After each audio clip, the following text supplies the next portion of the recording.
Welcome to the Richard Sherman Podcast. Make sure you like and subscribe to the Volumes YouTube channel to get more content. We coming at you 2 times a week. Subscribe now. Welcome back. Welcome to the Richard Sherman Podcast. I got my guy, Mitch Eisenstein. Oh, Zach Wilson. Richard, let's cut right to the chase here. Let's cut away from the chase. Another entertaining weekend, but holy cow. We've heard enough about it throughout the week. The Jets-Patriots game, I don't know who was watching it, but I mean, probably more entertaining watching paint dry. The Jets have two second half yards. Forget points, 2 second half yards in total. Post-game press conference, Zach Wilson is asked a simple question, to what level of degree do you guys take ownership of this loss as an offense and as a quarterback? And he says, none. I mean, we do not take any ownership. It's not our fault, essentially. Richard, I'm going to put this strictly, firmly in your court. You are Robert Saleh. What are you doing from this moment forward? Down. You got to sit down. You suck, and you're not helping the team in any way. It's not like if you play bad, at least you could say, okay, he's good for morale. He's a good team guy. They love him in the locker room. They rally behind him. They don't. Like, the whole background about him coming out in the draft was he's kind of a like pretentious little a-hole. And you're like, well, I mean, we don't know that for sure. And then as soon as adversity hits, and it's like these guys are fighting their tails off. Even Sauce. Everybody's like, he's too young, and he's just young. Sauce is young. He's a rookie. And he says, hey, I got to play better. Did Sauce really need to play better? No, he didn't. Is Sauce considered a leader on that team now, even though he's a rookie because of his high level of play? He is. And you know what he did? He said, you know what? I'm going to put this on my back so that other guys can understand, like, hey, I'm being held accountable. I hold myself accountable, higher standard. I can be better for you guys. I understand that. You cannot complete 9 passes in a game and say, I don't think I let my defense down at all. Like his receivers were dang near ready to fight him during that game. And it's like you get in a situation where you have Mike White and you have Flacco backing him up. Very capable guys. Mike White rallied these guys kind of like Heineke did and with the Commanders, and they loved him. He had some good games, he had some bad games. Flacco, again, had some good games, had some bad games. But they have weapons around him that he could get the ball to. These guys, when they're open on crossing routes, Flacco's not going to miss that. He's going to give him the ball, and they're going to let him go. Now, will they get yak and do everything and win those games? Maybe, maybe not. But Zach Wilson isn't doing the easy stuff. He's not getting it to the open guy. Hey, we drew up this play for this guy. He's wide open. Just toss the ball to him. Nope. Zach Wilson wants to scramble and throw the ball away. Okay. All right. People have bad games. People have rough games. Okay. But at the end of the game, you do not get to say that. You do not get to say, hey, no. I didn't let my defense down. No. I don't owe them bothered. No. Like, yes, you do. And then for you to walk around the locker room like that, like, ooh. Forget you being the coach. If you're playing for this team, what are you thinking? What are you doing? What's going through your mind right now? I'm walking straight to the side of the office, and I'm like, hey, brother. Like, hey, I understand. But come on now. What we doing? What are we doing? Like, his play doesn't justify, usually the amount of leash you got and everything is dependent on how great you are and how great. Hey, you A-Rod, you got leash. You got a long leash. You can say a lot, you could do a lot, and you'll still be out there playing, and your teammates will accept it. It's acceptable. 4-time MVP, back-to-back MVP. That's A-Rod. That's just A-Rod. You're Zach Wilson, you do not get that kind of leash. No. Just because you're a first-round pick, just because you're a top 5, top 2 pick, like, nothing in this league he's earned. He's earned no respect. He's earned I definitely hasn't earned the respect of his teammates. Now, there are veteran guys in that locker room that are like, hey, I'm going to stand up for him. I'm going to, he's my quarterback. I'm not going to turn. They're vets. They're good teammates. They're not going to drive the bus over him. But I'm not his teammate. I'm a guy watching who wants to see the team do well and who sees a guy holding the team back. They were winning in spite of him. And it's almost like he got the wrong impression. Like, they were winning games in spite of him throwing for 100 yards, 150 yards. And he's like, yeah, look at me getting the job done over here dominating. No, it's not. Your defense is playing great. you're running the ball well, and you're not throwing the game away. And the one game you lost, you threw the game away. And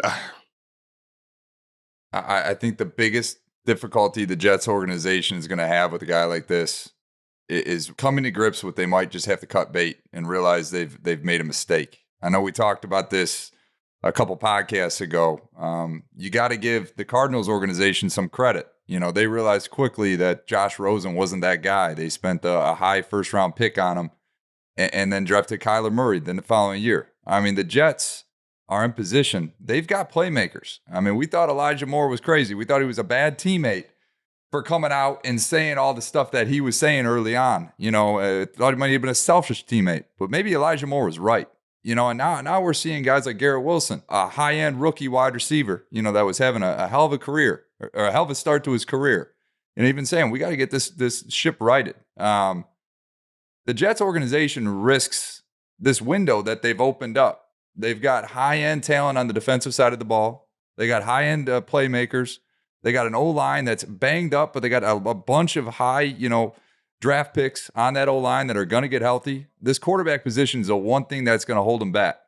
Richard, I never thought we'd be saying this year, but by God, they need Joe Flacco, and they need Joe Flacco bad. And and he would have won them probably, honestly, maybe both of those Patriots games. Like, they wouldn't have lost as bad the first time, because I just don't see him throwing those bad interceptions. Maybe he throws interceptions in a game, but I think he completes more passes. He gets the offense moving. He throws for 300, 350 like Flacco does, and they find a way to win that game. The second game, I think he finds a way. They got crossing routes. They got open guys. He finds a way to get to the ball to those guys in space. Garrett Wilson by himself, like, hey, just throw it to the open guy. He's getting open. He's creating separation. Zach Wilson is the worst in the league when his receivers have 3+ yards of separation. What are we talking about? It does not get more open in this football league. Like, what are we doing? And you gotta justify it. Like, the talent does not justify the leash. And I hate when these guys get drafted early and you just gotta sit there and watch them be terrible for year after year and say, they're developing. They're not developing. Like, he's Johnny Manziel all over again. It didn't take long to see that. He doesn't want to learn. He doesn't want to get better. He thinks he can do everything. It's like, hey, he's just like Aaron Rodgers. No, he's not just like Aaron Rodgers. No.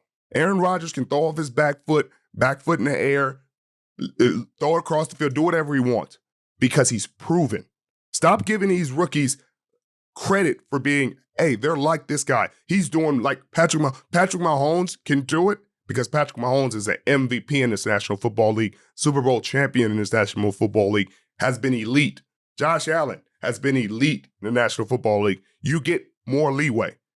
These kids should not get leeway. Like, stop giving these rookies this much credit. Like, sit them down and get them next year. Don't sit there and, like, because if they miss the playoffs this year, they missed the playoffs because of Zach Wilson. I want to read some statistics for you. First 3 weeks of the season, Joe Flacco threw for 309, 307, and 285. Clearly, the offensive weapons are not the problem. Zach Wilson is the problem. To me, his play style complicates the game. Instead of simplifying the game, it complicates the game. And I think you look at what we watched last night on Monday Night Football. Jimmy G, prime example. Great teammate, decent quarterback, but what he does best is he facilitates the game and gets the ball in his playmakers' hands. This Jets team is built very similarly to the 49ers. I mean, obviously the 49ers have more weapons, but the Jets have really solid weapons. Simplify the game and get the ball in your playmakers' hands as quickly as possible. This is a guy, like you said, Rich, he's running around in the backfield. I'm not even quite sure what Zach Wilson does well, at this point in his career. I know he was known at BYU for running around and making all these fancy plays on his feet and was kind of a poor man's Patrick Mahomes. But this is a grown man's game. I mean, and now he's affecting careers of grown men with families that have families to feed. And when you start messing with somebody's livelihood, it's a whole different ball game. And you're going to lose the locker room if you don't bench this guy. Yeah, it's just unfortunate, man. It's unfortunate because it probably should have happened earlier. And especially if hopefully you get a situation where a guy like Mike White or Flacco can come in and, Chicago Bears aren't a great franchise right now. They're not a great team. And, of course, this could be like, put Zach Wilson in, and it could be a bounce-back game for him. No. No, put the next guy in and get them a chance to get in the rhythm and get acclimated and show that this offense can work. Like you've given Zach Wilson, 6 games? Cool. Like he's had 20 career games. That's enough time. You got to sit him down and give your team a chance in these playoffs to make these playoffs. And hopefully they do. Hopefully they do that. But, I mean, it's been some crazy games this year. Like this week was a crazy week. I mean, I did not expect Minnesota to get drugged like they did by the Dallas Cowboys. Dallas Cowboys lose a game to the Green Bay Packers, and you're like, the same old Dallas Cowboys. And then, of course, they come and put up 40 on the Minnesota Vikings, stop them, hold them to nothing. Minnesota Vikings look like world beaters, just beat the Buffalo Bills. And now you're like, what? Again, Mitchell, parody. It is parody. But, I mean, we talked about it weeks ago. I mean, the Vikings have been a surprising team. You know, they've got elite playmakers. Justin Jefferson is one of the best, if not the best, wide receivers in this league. But to be 8-1 and to have so much pride going into this game, proving everybody wrong, you're going to go on this historic run as a franchise down the stretch, and to have the Cowboys come in and not just beat you, but have their largest road win in franchise history against you, 40-3. This Dallas Cowboys team, if they do things right, if they stay healthy, looks scary. They've committed to the run. They've given our boy Tony Pollard ample opportunity to show he's going to be the breakout offensive player of the year. But now they're getting Zeke back, and they've stuck to their identity that got them, success over the past decade. Run the football and let Dak do his thing on the back end. Yeah, I mean, it seems good, Mitchell, but I also just saw them lose to Green Bay, who's 3-7. So, let's not pump the brakes. Like, I want to be on this board with you. I want to be there. But it's inconsistent. Tony Pollard looks like the real deal. In the pass game and the run game, I was talking to Mike Irvin, and it was crazy. He's on the Zeke train, physical. And he's like Tony Pollard. Like, he doesn't do enough in the pass blocking aspect of his game. And I'm like, well, he makes up for that in his receiving, because Zeke isn't a threat in the pass game. Zeke has 37 yards on the season. Tony Pollard had 68 yards in one play last week. And so what are we talking about here? Sure, you can't block. Put Zeke in a block. I mean, you talk about the 49ers. 49ers put Kyle Juszczyk in to block. They take Elijah Mitchell out. They take Christian or put Christian out wide, and they put Juice in there to block on third and pass play. Third and passing. And it's different. I want to believe in the Dallas Cowboys. They have 42 sacks on the season, leading the league, the most through 10 games in modern era. But people can run the ball on them. They can be run on. The same with Philadelphia Eagles. Without Jordan Davis there, I mean, they just got Linval Joseph and they just got Sue to shore that up. But they have shown that weakness. Now, maybe it won't be a weakness going forward. But I don't know. In the playoffs, you got to be able to stop the run, baby. Well, it's an impressive win nonetheless on the road, and probably another insane stat line developing this season. The Vikings, and this points to kind of what we talk about. Is this 8-2 team a real 8-2 team? Richard, they've been outscored by 2 points this season in totality. The Minnesota Vikings are 8-2 and are -2 points on the season. How does that even happen? It's a great question, Mitchell. You just get blown out 2 games. That's how it happens. Yeah. They got drugged this last game, and when you get drugged, it's going to change things. But the Philadelphia Eagles, though, Mitchell, they almost lost. They're starting to come down to earth a little bit, Rich. I know we got buddies on the team. You got Big Play Slay. Their defense is holding their own. Nick Sirianni goes and beats his former team. It's a big win nonetheless. They're down 10+ points in the fourth quarter. They come out with a win. And this is a team that probably needs opportunities like this to show they can win the close games, because they seem to have been blowing everybody out. But from your perspective, are you still high on the Eagles? Are they still your number one team in this league? Yeah, they're still the number one team, and they're going back to it. They took a week off. You went crazy and put the Minnesota Vikings. They're going to fall all the way out of the rankings this week. Good night. Way to embarrass me, guys. Giants, Right. too. You run into situations where you have to have adversity, and it doesn't matter. We won the Super Bowl. We were down 21 points to a 0-8 Bucks team the year we won the Super Bowl. Like, you have to have adversity during those seasons just to show your mettle, just to develop that kind of grit, that kind of comeback. Like, have faith, keep the faith, like keep fighting until the very end mentality that you're going to need in the playoffs. And you hear Sirianni, it meant something for him. He said that was for Frank Wright. Like, it meant something for him. He didn't like the way they did Frank Wright.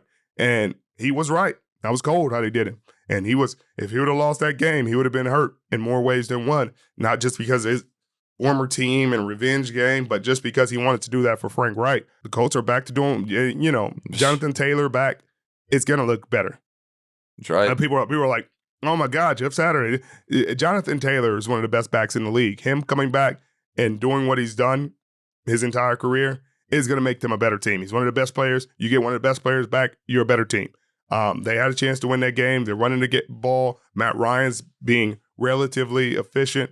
23 of 32, 213, no interceptions, no touchdowns. The defense was playing solid. Like, they held Jalen Hurts in check, under 200 yards. He had close to 100 yards rushing. He was doing it with his legs because they weren't letting him do it with his arms. And I don't know, man. It's going to be interesting down the stretch. I think the San Francisco 49ers are throwing their hat back in the ring as one of the best teams. I tell you what, Rich, that they went down to Mexico and they opened up a can of whoop ass on the Arizona Cardinals. This 49ers team, you preached about it for weeks. Just wait till they're healthy, and they're healthy. They have dynamic playmakers at tight end, at wideout, at running back, at fullback. Again, Jimmy G is the perfect quarterback. Simplify the offense, just get it in your playmakers' hands and let them do the work. Beyond this game, it's going to be coming down to the wire between the Hawks and the Niners. The Niners just won their fourth consecutive game by 15 points or more against a division foe. I mean, that is absurd. They're beating teams in their own division at record pace, and they're healthy. Is this their division to lose? Mitchell, they haven't given up a point in the second half in 3 games. It seems to be their division to lose, but they got to be consistent. They got to keep going. They got to beat good teams. They got to continue. I mean, since Christian McCaffrey got there, they have been better. They've been a great team, offensively and defensively. And Eric Armstead still is not back.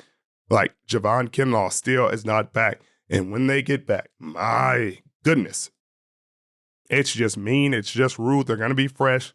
They're not going to have to play a ton of snaps. They're going to be effective. They're going to make the other pass rushers, Bosa and Drake Jackson, like, they're going to make them even more effective as pass rushers. And Jimmy G is just getting in rhythm. You don't have a training camp. We talked about it earlier. You don't have a training camp. All this controversy, all this stuff. He's not even supposed to be on a team, Mitchell. Here and he now, the fans are sitting there screaming and buying his jersey again. If he gets them to another Super Bowl, it's going to be controversy out there. If they win a Super Bowl, oh, my goodness, I'm going to enjoy talking about it in the offseason. It's going to be fun. But the 49ers got a big game next week, the Saints. They have to find a way to win this game. Are they here if Trey Lance does not get injured? Are they where, Mitchell? Are they here right now in a prime? I'm sure they're going to be firmly within the top 3 of Richard Sherman's power ranks this week. I don't want to speak for you, but they certainly look like a hot team right now. Are they a hot team trending this far up at this point in the season with Trey Lance at the helm? I don't know. We haven't seen enough. You know what I mean? Incomplete. We don't have enough tape. I don't have enough tape to tell you that. I know what they look like when Jimmy G is on, and add playmakers. You know what I mean? Like, you add Christian McCaffrey. He's given Jimmy G a safety blanket that Kittle has been a safety blanket of sorts, but it's a different kind of safety blanket when you're just like, hey, I'm going to throw it to you 4 yards in the backfield on a swing route, and I know you're going to give me 6, and we're going to be in a manageable situation next down if I'd have nothing else.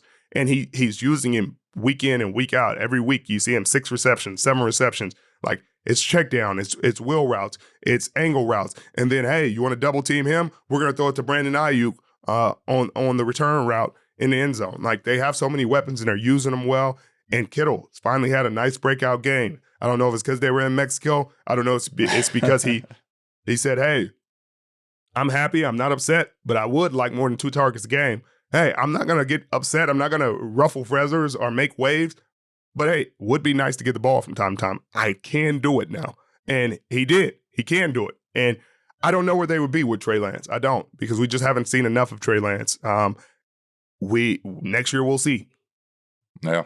Richard, I'm going to ask you a tough question, and one that's probably going to piss off one fan base and make another one thrilled. But nonetheless, I need an answer from you. Pete Carroll and Kyle Shanahan both call you today and say, Richard, come make this final run with us to the playoffs. Which team are you going to be suiting up for that gives you a better opportunity to get that second Super Bowl trophy? Mitchell, that's a great question. I ain't suiting up for nobody right now.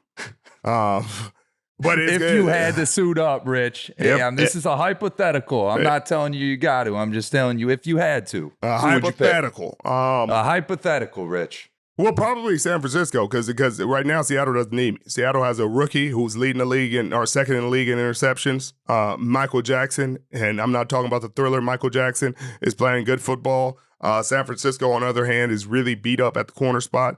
They're really banged up. They lost 2 starters. They lost Verrett for the season before he even got out there. They lost E-Man. I'd be able to make more of an impact there. Obviously, Charvarius Ward is still playing really good football, but yeah, I think they'd be in more need of my talents than the Seattle Seahawks at this very moment. So let's move over to the Seahawks. They're coming off a bye week, 6-4 as an organization. This is certainly a better year than we anticipated them having. What do they need to do to be able to get into the wild card and make some noise? Do they have a shot at the wild card here? Well, they got a shot in both. They got a quarterback, Mitchell. That's the hardest thing to have in this league. That's the thing everybody thought they didn't have. Mitchell, right. They traded away their franchise, their quarterback, their all this. They're going to be picking in the top 5. They're not going to have – they're picking in the top 5 for a whole different reason right now, Mitchell. that's a story for a different day. But I think they got a chance, man. I think they got a good running game. Their offensive line is playing well. Their defense has shown a resurgence the second half of the season. They're going to come out of this bye re-energized at the perfect time. I'm sure they wish they could have found a way to get that game in Germany, but that's a hard situation, a hard team, a tough team to run the ball on. Vita Vea and the boys are not just going to let you, they're not just going to let you run the football. That's a Todd Bowles team. Todd Bowles, well-coached defense, great defensive line, but I think they got a chance going forward. I think they have the team that they need to have. They have the playmakers on the outside offensively. We'll see. We'll see what it looks like. We've got Thanksgiving on the horizon. I know you played in a Thanksgiving game throughout your career. What were your thoughts on Thanksgiving games? Did you enjoy playing in them? Mitchell, no. I only played in one. But one. Yeah, no, I didn't enjoy it. I played well. I got player of the game and got some interceptions and had good time playing football. Eating a leg of turkey at the end of it. Yeah, but no, I would rather been at the house eating turkey.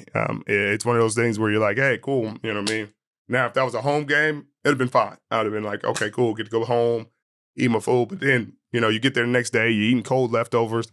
You're like, it's not the same. Buffalo gets to spend a whole week in Detroit after getting snowed out of Buffalo, and they're going into a game against my hometown Red Hot Lions. I never thought I would see this in my life, but the Detroit Lions have won 3 consecutive games, Rich. I don't know the statistics on the last time this happened, but I'd argue that it probably hasn't happened in my lifetime.